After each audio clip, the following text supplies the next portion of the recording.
Hello student, let's discuss this question. In the diagram, the straight line PQ is normal to the curve. So you have a straight line PQ normal to the curve.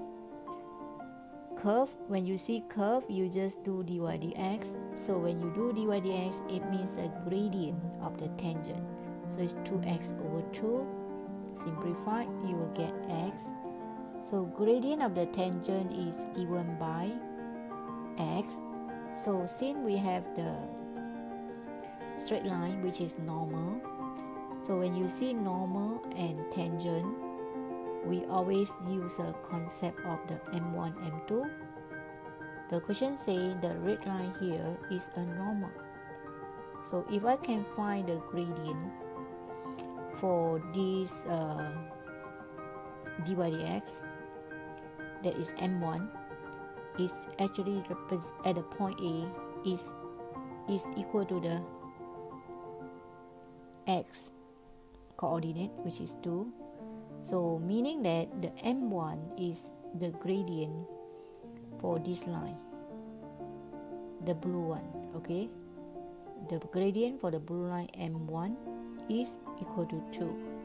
The blue one is known as gradient of the tangent, right? So okay, the tangent always perpendicular with the normal.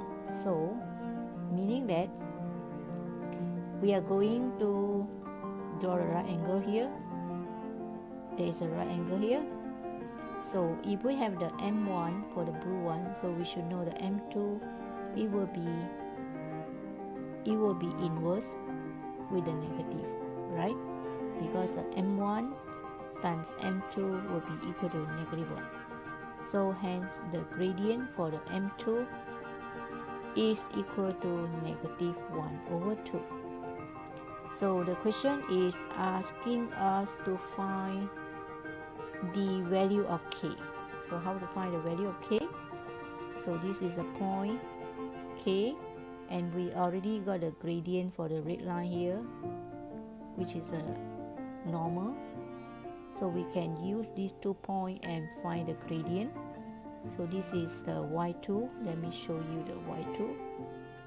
Since you understand that this, again I highlight to you, the line here is dy dx, the gradient, okay, is M1 is 2, right? The red line here, this one, this line is perpendicular.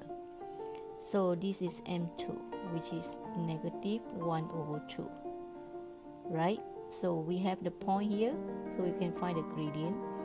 y2 is 3, y1 is 0, over x2 is 2, x1 is k, equal to negative 1 over 2. So we can cross multiply. 2 times 3 will be 6, negative 1 times 2 minus k. So meaning that we are getting negative 2 plus k. So the k is 8, right? The k is 8. So we have to understand the concept of tangent and normal first. Alright, after we got the k, which is 8, using the concept of M1, M2, which is negative 1, so we label 8, 0. So we are going to find the area for the shaded region. So area under the curve here, this is a curve. I'm going to find the area under the curve.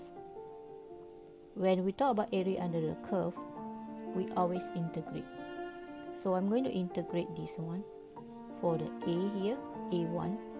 So a1 is integrate the curve x squared over 2 plus 1 dx, and the limit is of course from 0 to 2 dx, right? Dx, x-axis. So we write 0 to 2.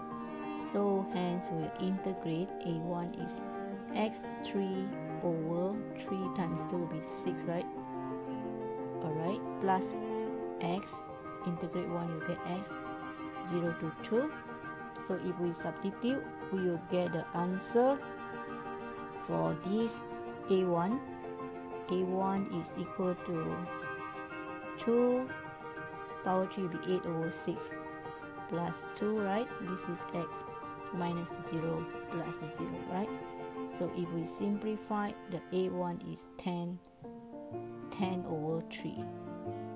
This is 4, this is 3, 6 plus 4, 10 over 3, right? So we got a1, the area is equal to 10 over 3 unit square.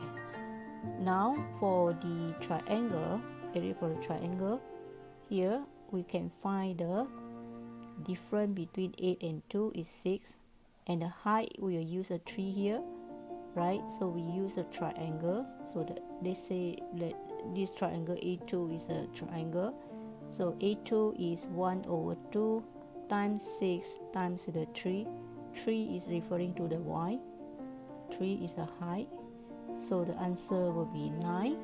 So hence the area for A1 plus A2 is equal to 10 over 3 plus 9.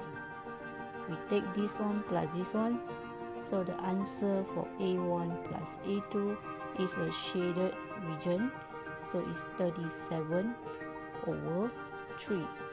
So we can leave the answer in fraction, right? Or we can give the answer as